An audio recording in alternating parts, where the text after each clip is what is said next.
I'm really pleased about how many people enjoyed the Instagrammers bringing the 1940 Vogue pattern catalogue to life, and I'm going to make it part of an ongoing series. I've got lots of ideas. My next vintage Instagrammers bringing vintage pattern catalogues to life will probably be the 1930s winter wardrobe. When I was thinking what I wanted to say this year, I also thought about what I really wore most last year, and the thing that I wore most it's not my most popular video, was this outfit. A pair of 1930s culottes and a matching blouse and pixie hat. And I was thinking, why did I wear those most? Because I actually made two pairs of 30s culottes. I made this grey pair as well from a wool crepe. And you'd think, wouldn't you, that the neutral grey pair I would wear more. I mean, I have worn them, but I actually wore the pattern pair more. And I think, one, it's because I had the whole outfit,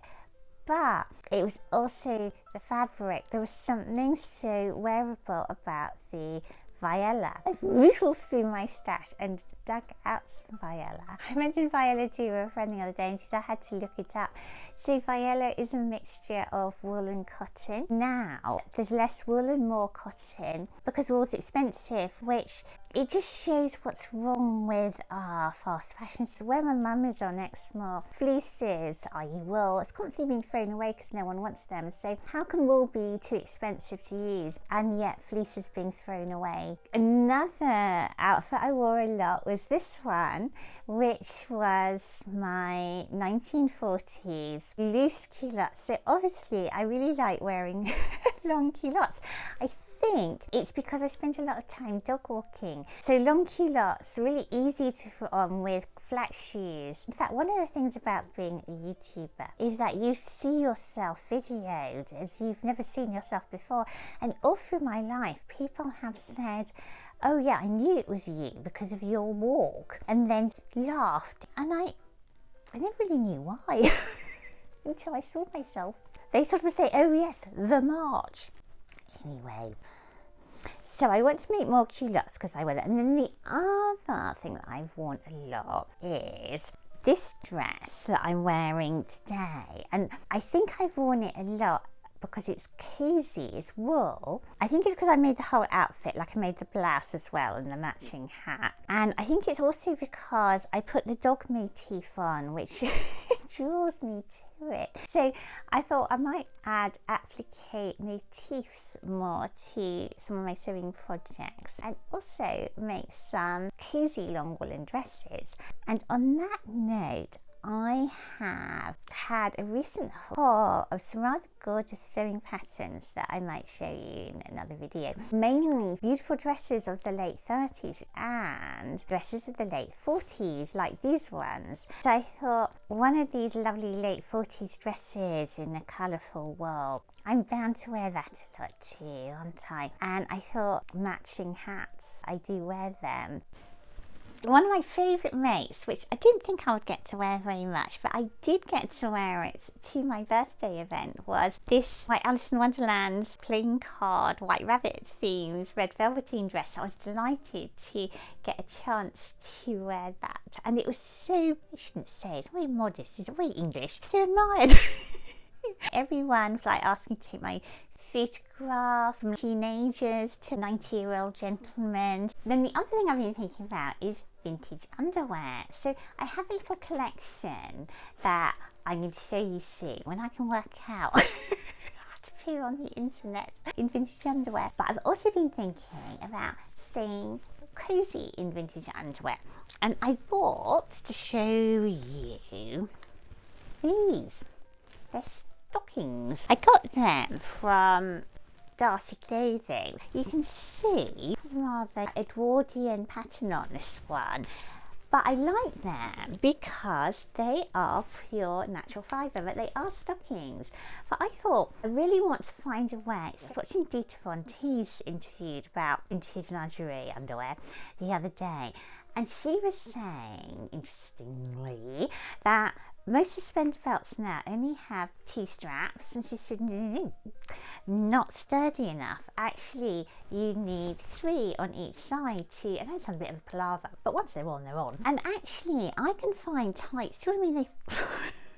They slide a bit, don't they? You know what I mean? So I thought, actually, I quite like the idea of going back to wool and cotton stockings, suspend about, and maybe, I think they used to wear like a scarlet flannel petticoat back in the days. And I thought I'd experiment with vintage underwear of the wintry, cosy kind and let you know how I get on.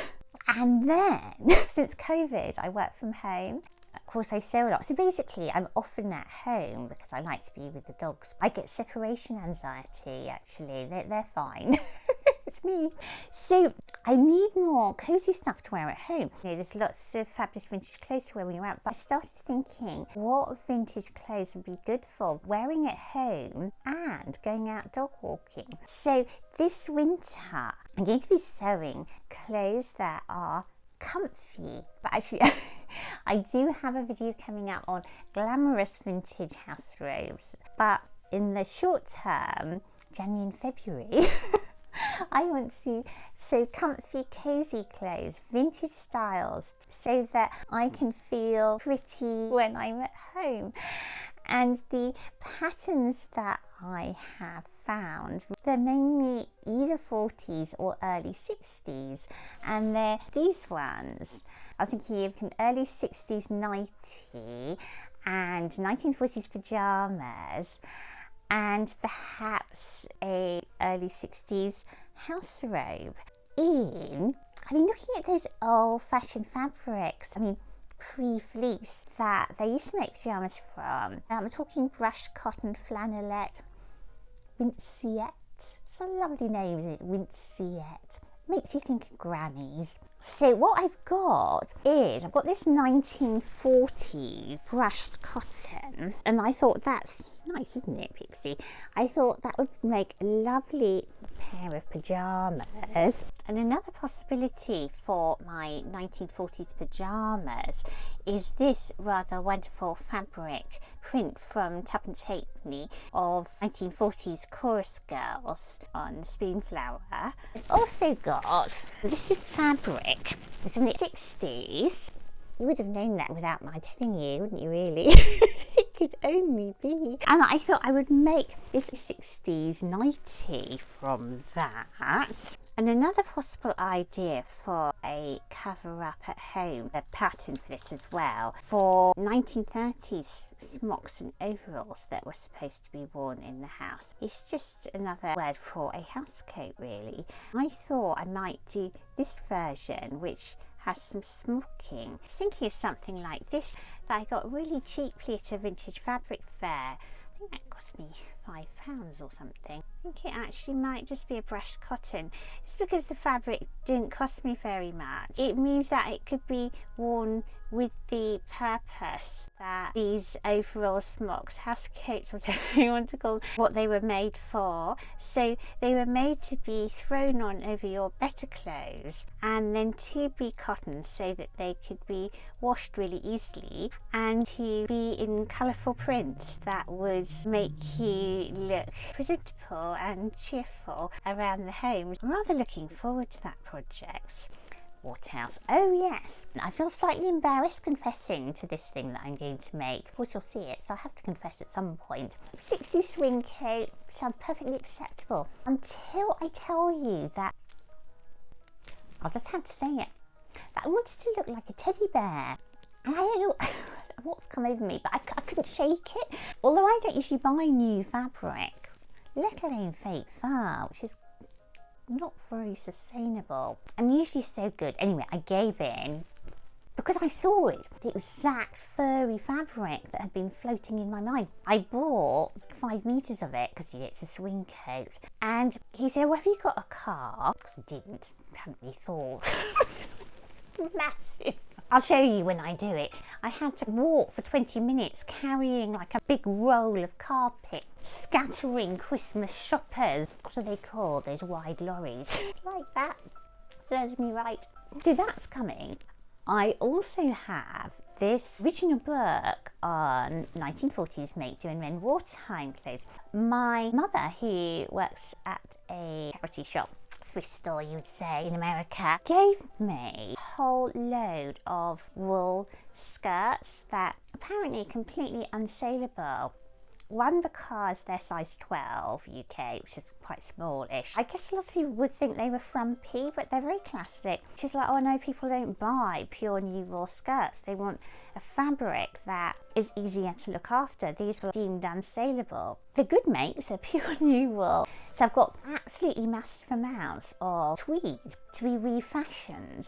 I thought I would use the make, do and mend techniques to refashion these skirts using patterns like these ones as well. And I really want to make tweed caps and waistcoats, little capes. I'll get onto it when I do that video, but one of the ways that they would chop and change their outfits in the wartime is to buy a little bit of another fabric to combine with the old garments to sort of produce something new. I'm of course thinking of my little stack of Viella again. Got that kind of Liberty paisleys. What might be combined with a tweed? This one, I got it at a car boot. These two I got from a car boot fair. This is Liberty wool or Viella. £4. I saw it across the car boot fair. I mean, I couldn't totally rush at it because it was really crowded, but it was like a heat-seeking missile. I picked it up, you know, and you try and look a bit nonchalant to that point so they won't charge you too much. And Liberty Viella was sitting, there's a whole lot of old fishing rods. And they were like, oh, like you're nervous, I might not buy it. How much could they charge and get away with? They said, £4? So, oh, yes, I think I'll have it. So I got that, and then also got this for a similar price from a car boot fair. So the make, do and mend, but as you know, my absolute obsessive love is for 1930s Art Deco dresses. And I've got some new patterns. I've got lots of Haslam guides that I'm going to use for the 30s and 40s. And some rather gorgeous 30s rayons. And on that note, I want to work it out how I do the videos, because it will take me time to sew these dresses. I want to start using instructions from the 1920s, 1930s sewing books on trimming and details, and start adding those to the dresses. That is quite time consuming. I do want to show you how I do it as well. And of course my Edwardian corset and dress, which I still haven't done. I've got into an Edwardian event in the middle of February, so I have to get on with it. I've got nothing to wear.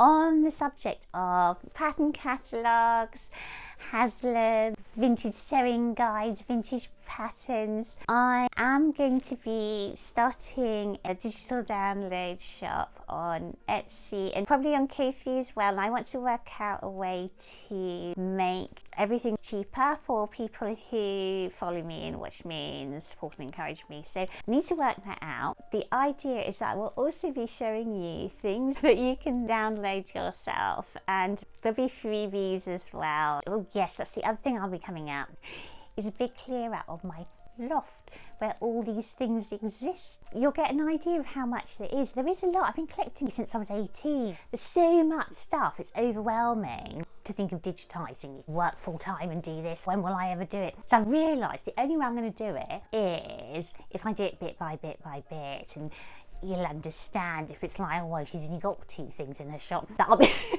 adding to it as I find time. But unless I start, it'll never happen. It's like this big mountain, isn't it? And I'll have to kind of nibble away at it to do it. Anything else? Oh, yes. When I go through my magazines, sorting out patterns and stuff, there's wonderful articles on finding romance, etc. Men's advice on how women should look. Some classics. So I thought I might do the odd little comic video. It is meant as comedy. Not to be taken seriously on how women should behave. Oh, and I've got a collab coming up with Arietta's Vintage Life on Who Can Sew the Biggest Petticoat. And I'll also be doing a knitwear video before winter is out, showing you more of this 1930s knit. But the reason I'm showing it to you now is that another little craft project I'll have coming up is how to make these buttons. We'll do both Yorkshire and Dorset buttons. These were made just using graduated embroidery cotton. And here is one of my needlecraft projects that I've been meaning to show you for ages, which is making hook rag rugs, which is really easy. And you can do it in front of the TV and still know what's going on the program you're watching. It's a wonderful way to use up every single bit of scrap fabric you need, waste no more fabric ever again. It's even good for if you have stretchy hoodies or leggings from sportswear, you know, they'll have a go baggy at the knees. That kind of fabric can be cut in strips and used to make these rag rugs. You can see why they were so popular in the 1940s, because absolutely nothing went to waste. And they look decorative, they're really cosy. The only unfortunate thing is that dogs really like them. You'll only have just finished your rag rug and you'll put it down and there'll be a hairy dog on it, is my prediction. I've already started making 2 more versions of the 1920s 1-hour dress with my little helper. Lots of fun stuff. So I hope that you'll join me for more this year. The reason that I've been very quiet, I'm not going to whinge, but I just got a cold with a chest infection. So that's why I've been quiet, but my voice is back and I'm back. So I shall see you next week. Bye.